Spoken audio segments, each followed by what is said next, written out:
জয় হিন্দ বন্ধুরা, তোমাদের সকলকে আজ একটি নতুন ভিডিওতে স্বাগতম জানাই। আমরা এর আগে পার্সেন্টেজের একটা পার্ট নিয়ে আলোচনা করেছিলাম। আজকে পার্সেন্টেজের দ্বিতীয় পার্ট নিয়ে আলোচনা করব। আজকে এর ভিডিওর মাধ্যমে তিনটি মোস্ট রিপিটেড প্যাটার্নকে আমরা কমপ্লিট করব। Number 1 AB rule, number 2 successive, and number 3 হচ্ছে তোমার সিরিজ।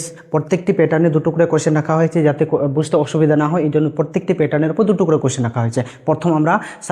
প্রথম আমরা এবি রুলের উপর কোশ্চেন দেখব। কোশ্চেনটা কী দেখছে দেখে নাও। বলছে আলুর দাম 10% বাড়লে কোনো পরিবার খরচ অপরিবর্তিত রাখতে আলুর পরিমাণ শতকরা কত কমাবে। অর্থাৎটা কি হচ্ছে, বলছে কোনো একটা আলুর দাম 10% বৃদ্ধি পেয়েছে, কোনো একটা পরিবার তার খরচ অপরিবর্তিত রাখতে তাহলে আলুর পরিমাণের কতটা শতকরা কত কমাবে। কোশ্চেনটা দেখি এই ধরনের কোশ্চেন আমি প্রত্যেকটি কোশ্চেনকে দুটো মেথডে করাবো। নাম্বার 1 একটা হচ্ছে তোমার ট্রিক, অ্যান্ড নাম্বারটা হচ্ছে তোমার কনসেপ্ট। এই প্রত্যেকটি কোশ্চেনকে আমরা দুটো মেথডে করবো, একটা হচ্ছে ট্রিক আর একটা হচ্ছে তোমার বেসিক। ট্রিক আর বেসিকটা কি, এবার আমরা নর্মাল বেসিকটা দেখে নিই। কী হচ্ছে বললাম, এই যে এক্সপেন্ডিচার বা খরচাটা কিভাবে হয়, কিভাবে বার করা হয়। এটা হচ্ছে তোমার আলুর পরিমাণ এর সাথে যদি আমরা দামের সাথে যদি আমরা পরিমাণটাকে গুণ করি তাহলে আমাদের আসবে হচ্ছে তোমার খরচ। তাহলে খরচটাকে আমাদের অপরিবর্তিত রাখতে হবে।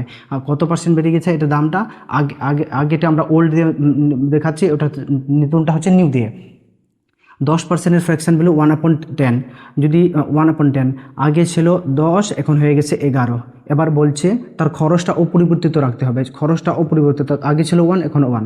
আর এই ধরনের কোনো কোশ্চেনকে আমরা যদি বার করে এই মানটা, তাহলে ক্রস মাল্টিপ্লিকেশনটা হয়। তাহলে 11 একে 11 আর এই 10 আর একে গুণ করলে 10 একে 10। এবার হচ্ছে তোর আগে ছিল হচ্ছে তোমার 11, এখন হলো 10। তার মানে কত, 1 কমে গেছে কততে, 11তে। এবার যদি পার্সেন্টেজে একে পরিণত করি তাহলে 100 দিয়ে গুণ করতে হবে। আর আমরা ওই কালকের কোশ্চেনে ভিডিওতে দেখেছি 1/11 মানে হচ্ছে 9/11%। অর্থাৎ এটাকে যদি আরও ভালোভাবে লিখি তাহলে আমরা লিখতে পারবো 9.09%। তাহলে কোন অপশন নাম্বার ডি। এবার হচ্ছে এভাবে যদি বেসিকে না যায় তাহলে আমরা যদি ট্রিকে কোশ্চেনটাকে ওড়ানোর চেষ্টা করি তাহলে এটা কী হচ্ছে, এই ধরনের কোনো যদি কোশ্চেন আছে যেটাতে যদি দাম বা পরিমাণকে অপরিবর্তিত রাখতে হয় তাহলে আমরা কি করব, 10%-এর ফ্র্যাকশন ভ্যালু হচ্ছে 1/10। তাহলে কত বেড়ে গেছে 1। এটার মধ্যে শুধু এটাকে সেমই রাখতে হবে, নিচেরটাকে চেঞ্জ করতে হবে। উপরে 1 বেড়ে গেছে এই জন্য 11 হলো। আর 1/11 এর ফ্র্যাকশন ভ্যালু হচ্ছে 9/11। এটাকে যদি আমরা ভাগ করে লিখি তাহলে লিখতে পারবো 9.09%। অর্থাৎ হচ্ছে তোমার অপশন নম্বর বি। এবার নেক্সট কোশ্চেনটা দেখো, চিনির মূল্য 40% বৃদ্ধি পেলে কোনো পরিবার খরচ অপরিবর্তিত রাখতে শতকরা চিনির পরিমাণ কত % কমাবে। কোনো একটা চিনির দাম বৃদ্ধি পেয়েছে কত, 40%, এবং কোনো একটা পরিবার তার খরচ অপরিবর্তিত রাখতে শতকরা কত চিনির পরিমাণ কমাবে।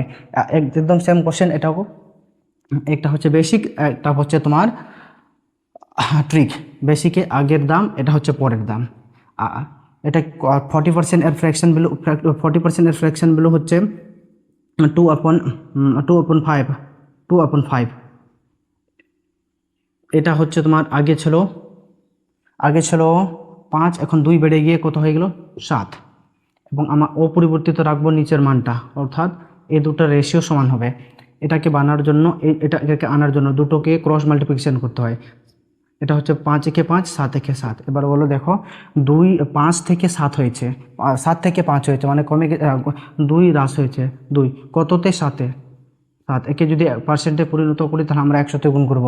একে যদি আমরা গুণ করি 200কে 7 দিয়ে ভাগ করলে 4 7-এ 200কে 7 দিয়ে ভাগ করলে কত আসবে, তাহলে আমরা দেখো 7 2 14, 6 60, 6, তাহলে হচ্ছে এটা 7 8 56, উপরে গেল 4, নিচে 7, অর্থাৎ 28 2/7%, 28 2/5%, 28 2/10%। এই যে এটা হচ্ছে তোমার আমরা যদি বেসিকে যাই, এবার যদি কোশ্চেন এক্সাম রুমে এত সময় তো থাকে না, আমরা যদি ডাইরেক্ট যদি ট্রিকের মাধ্যমে করি তাহলে সেম কোশ্চেন।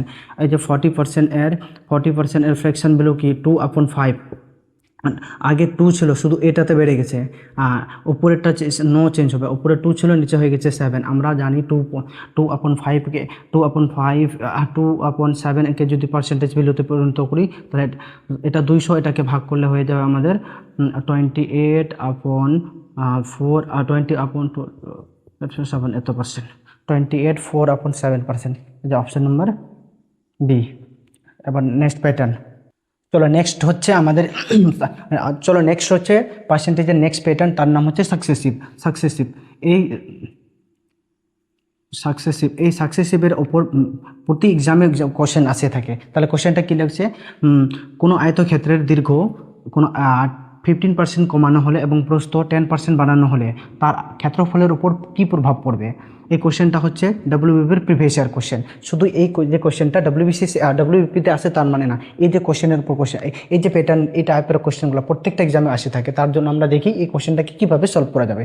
এই কোশ্চেনকে সলভ করার জন্য এই যে এই প্যাটার্নটার নাম যেহেতু সাকসেসিভ, এই জন্য এই প্যাটার্নটার নাম সাকসেসিভ, এই জন্য এই উপরে একটা কোশ্চেন, একটা ফর্মুলা আসে, ওটা হচ্ছে সাকসেসিভ ফর্মুলা।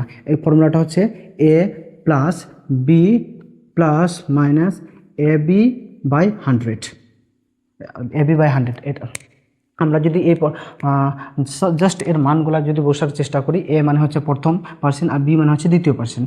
এ হচ্ছে তোমার কত 15% বলছে কমানো, এই জন্য মাইনাস বসালাম, প্লাস এটা বেড়ে গেছে কত 10%। এবার হচ্ছে প্লাস এবি, এ মানে হচ্ছে 15 আর বি মানে হচ্ছে তোমার 10, এটাকে আমরা 100 দিয়ে ভাগ করব।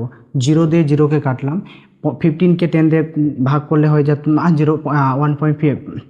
এবার এখানে মাইনাস ছিল, মাইনাস হল, প্লাস মাইনাসে মাইনাস হবে, প্লাস মাইনাসে মাইনাস হবে, কারণ 10 তো কমে গেছিলো, এই জন্য মাইনাস হবে। মাইনাস আর প্লাস মাইনাস কে যদি আমরা গুণ করি তাহলে মাইনাসে আসবে, তাহলে মাইনাসে 15 আর মাইনাসে 1.6 দুটাকে যোগ করলে মাইনাসে 16.5 পাবো। ওইখানে থেকে যদি 10 চলে যায় তাহলে হয়ে যাবে আমাদের মাইনাসে আসবে আনসার 6.5। মাইনাসে আসবে তার মানে কি হ্রাস পাবে, মাইনাসে আনসার মানে হ্রাস পাবে।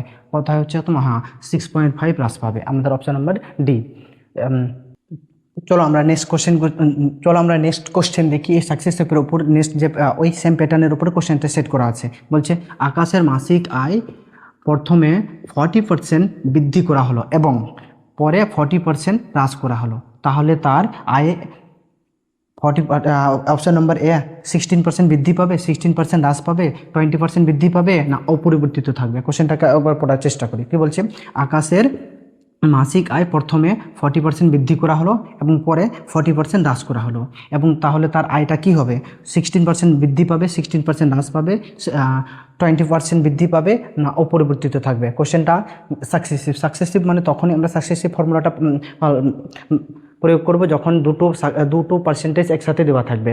দেখি এবার ফর্মুলাটা আমরা লিখে দিই। ফর্মুলাটা কি বলছে, a plus B plus AB/100, এটা হচ্ছে আমাদের সাকসেসিভ। এবার বসাই দিই, এ বলতে প্রথমে বৃদ্ধি পেয়েছে, ওই জন্য তোমার +6, আবার পরে 40% কমে গেছে, এই জন্য হচ্ছে তোমার 40, প্লাস 40 ইন্টু মাইনাসে 40, এটাকে ব্র্যাকেটে রেখে দিলাম, 100 দিয়ে ভাগ, 1020কে কেটে দিলাম, +40 আর -40 কেটে দিলাম, আর এটাকে গুণ করে 4 4 16, আর এটা প্লাস মাইনাসে মাইনাস, তার মানে হচ্ছে -16% কমবে, অর্থাৎ হচ্ছে তোমার অপশন নাম্বার বি 16% হ্রাস পাবে।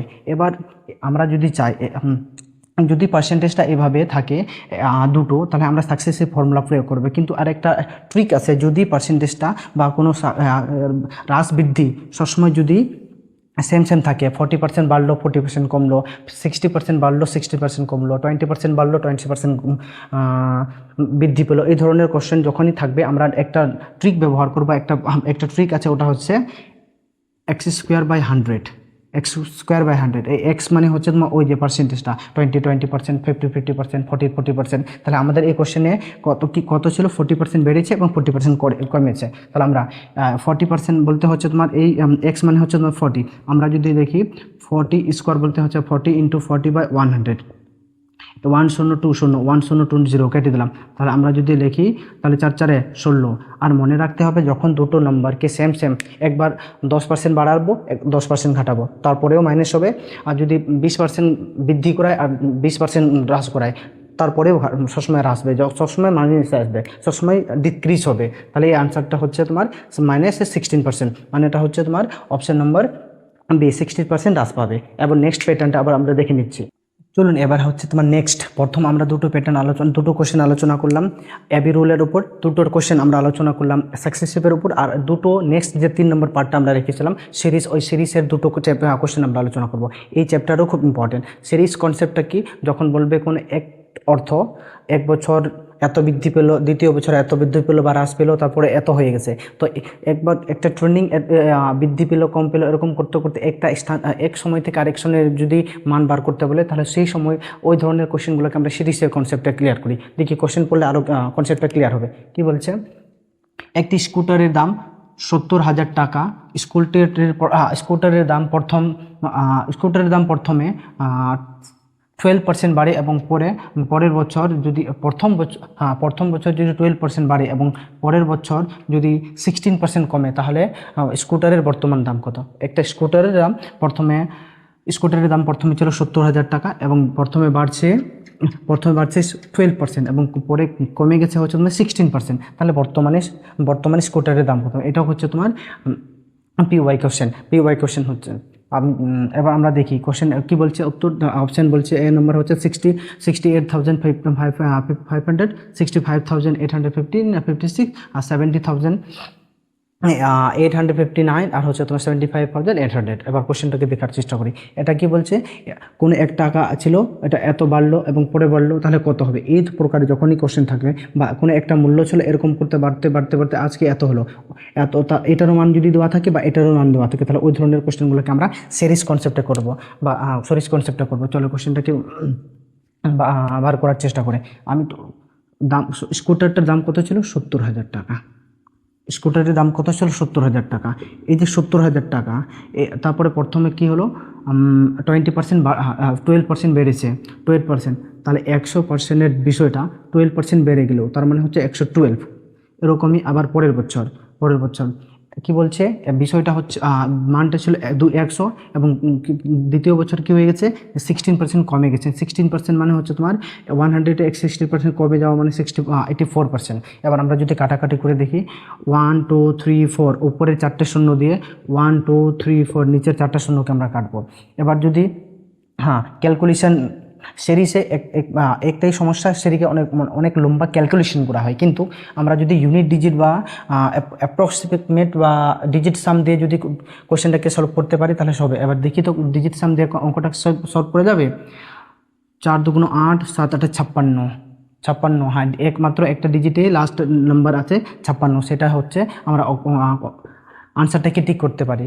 তবে এই ধরনের কোশ্চেনগুলোকে সলভ করতেই হবে। সলভ ইন দ্য সেন্স মানে মাল্টিপ্লাই করেই উত্তর বার করতে হবে। যদি এরকম অপশন থাকে, যদি একটাই এই ধরনের ক্যালকুলেশন থেকে আমরা কীভাবে মানে বাঁচবো, কারণ ক্যালকুলেশন করলে প্রচুর সময় নেবে। নাম্বার 1, তাহলে আমাকে দেখতে হবে যে কোশ্চেনটার ইউনিট ডিজিট কি আছে। যদি প্রথম ইউনিট ডিজিটটা মিলে যায় তাহলে আর সেকেন্ড ইউনিট ডিজিটটা দেখবো, সেকেন্ড ইউনিট ডিজিটটা 2 নম্বর। যদি আমরা এই সব কোশ্চেনগুলোতে কী আলো করবো, ডিজিট সাম মানে কি, আমরা ডিজিটাল সামের ওপর একটা ভালো ভিডিও আমরা নিয়ে আসবো। ওই একটা ভিডিওর মাধ্যমে পুরো ডিজিটাল সামকে বুঝে নেবো। ডিজিটাল সাম মানে হচ্ছে অনেকগুলো নম্বরের যোগফল, মানে এটা হচ্ছে যদি আমি 8 9 2 4 আমি এই নাম্বারে 9কে ডিজিট সামে 9কে নেওয়া হয় না, তাহলে 9কে কেটে দিলাম, আরেকটা 9কে কেটে দিলাম, তাহলে 8 আর 2 10, 10 আর 8 হচ্ছে তোমার 18কে আবার যদি আমরা যোগ করি তাহলে 8 1 9, তাহলে এর ডিজিট হচ্ছে তোমার 9। তাহলে এরকম হচ্ছে এগুলোকে বলে ডিজিট সাম।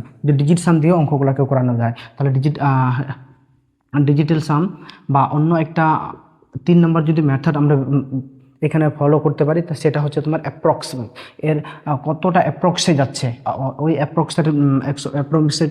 অ্যাপ্রক্সের ভ্যালুটাকে দিয়েও আমরা সলভ করতে পারি। তাহলে এই বড় বড় ক্যালকুলেশন থেকে যদি দূরে যাওয়ার জন্য বা ক্যালকুলেশন থেকে নিজেকে বাঁচার জন্য প্রথম কাজটা হচ্ছে নাম্বারটাকে দেখতে হবে, মাল্টিপ্লাই করে তার ইউনিট ডিজিট কত হচ্ছে। প্রথম ইউনিট ডিজিটে যদি মেরে যায় তাহলে সেকেন্ড ইউনিট ডিজিটের থেকেও আমরা একটু আলোচনা করব। তার 2 নম্বর যদি আমরা দেখি তাহলে হচ্ছে তোমার ডিজিটগুলোকে সাম করবো কত হচ্ছে। যদি এই কোশ্চেনের ডিজিট সাম আনসারের আর যদি অপশনের ডিজিট সাম যদি সেম থাকে তাহলে অন্য আরেকটা উপায় যাবো, সেটার নাম হচ্ছে আমরা অ্যাপ্রক্সিমেট বা ডিজিবিলিটি। এভাবে অনেক ডিজিবিলিটি, বিভাজ্য, ডিভিজিবিলিটি, এভাবে অনেক মাধ্যম আছে এটাকে সলভ করার জন্য। এবার নেক্সট কোশ্চেনে যাই। নেক্সট কোশ্চেনে কি বলছে, আমি বলছি এটা হচ্ছে আমাদের হচ্ছে সিরিজ। আমরা প্রত্যেকটা চ্যাপ্টার প্যাটার্নে 2টো করে কোশ্চেন করলাম। এটা হচ্ছে লাস্ট কোশ্চেন। এই যে একটি শহরের জনসংখ্যা 3,85,000 3,85,000 জন নেয়, তাহলে প্রথম বছর যদি 15% জনসংখ্যা 15% এবং দ্বিতীয় বছর যদি 20% হারে বৃদ্ধি পায়। আচ্ছা, দুবারই জনসংখ্যা বৃদ্ধি পেয়েছে, প্রথমটা 15% এবং দ্বিতীয় বছর হচ্ছে আমার 20%। তাহলে শহরটির বর্তমান জনসংখ্যা কোনো, আমরা যদি অপশন দেখি কি বলছে, 5,03,135, 4,98,030, 4,89,280 এবং 5,31,300। আমরা যদি সলভ করি, আবার বললাম এত জনসংখ্যা ছিল, এত বেড়ে একবার বাড়লো একবার ঘাটলো এরকম চলে গেল। এই ধরনের যখনই কোশ্চেন থাকবে ওটাকে আমরা সিরিজ কনসেপ্টে করবো। তাহলে সিরিজ কনসেপ্টে করার নিয়মটা কি, এই যে জনসংখ্যা ছিল বাড়তে গিয়ে এত হলো, যতগুলো এই জনসংখ্যা টাইপের কোশ্চেনগুলোই সিরিজ মেথডেই আছে। আমরা যদি এখানে ওপরে লিখি এই জিনিসটা, এখানে কেটে জনসংখ্যা ছিল 3,85,000। এবার এই যে জনসংখ্যা প্রথমে কী হলো, 15% বৃদ্ধি পেল। 100 জিনিসপত্র 100টা বৃদ্ধি পেয়ে 15% বলে 115 হলো। ওরকমই পরের বার আবার 20% বৃদ্ধি পেয়েছে। 100 ছিল, 20% বৃদ্ধি মানে 120 হলো। আমরা কাটে করে চেষ্টা করি।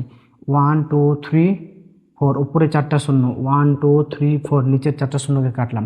এবার যদি দেখি ডিজিট সাম বা দিকে কোনো নম্বর যায়, 5 দুগুণ 10,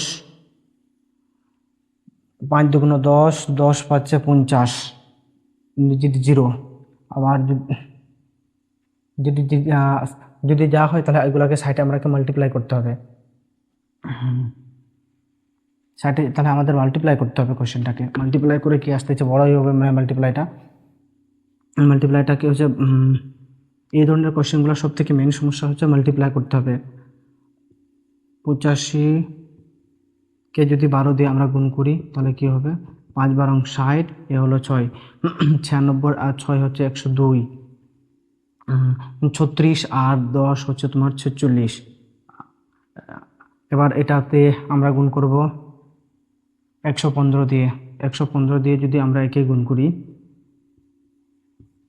115 শূন্য, 115 দুগুণ হচ্ছে 230, 30 মানে আমরা দেখতে পাচ্ছি তাহলে দুটো ডিজিট লাস্টে থাকবে, দুটো শূন্য। এখানে দুটো শূন্য নাই, এটাও দুটো শূন্য নাই, এটাও দুটো শূন্য নয়, এটাকে এই যে লাস্টের দুটো শূন্য আছে, তাহলে এটা সেকেন্ড ইউনিট ডিজিট দিয়ে আমরা সলভ করলাম, কিন্তু লাস্টের নাম্বারটা না হলে সিরিজের যে কোশ্চেনগুলো হয়, সিরিজ মেথডে যে কোশ্চেনগুলো হয় তার ক্যালকুলেশনগুলো খুব লম্বা হয়, খুব বড় কোনো একটা জনসংখ্যা এত ছিল বা কোনো একটা জিনিসের মূল্য এত ছিল, এত % বৃদ্ধি পেলে এত % হ্রাস পেলে, এরকম করতে এটা খুব লম্বা হয়। তাহলে যাই হোক, আজকে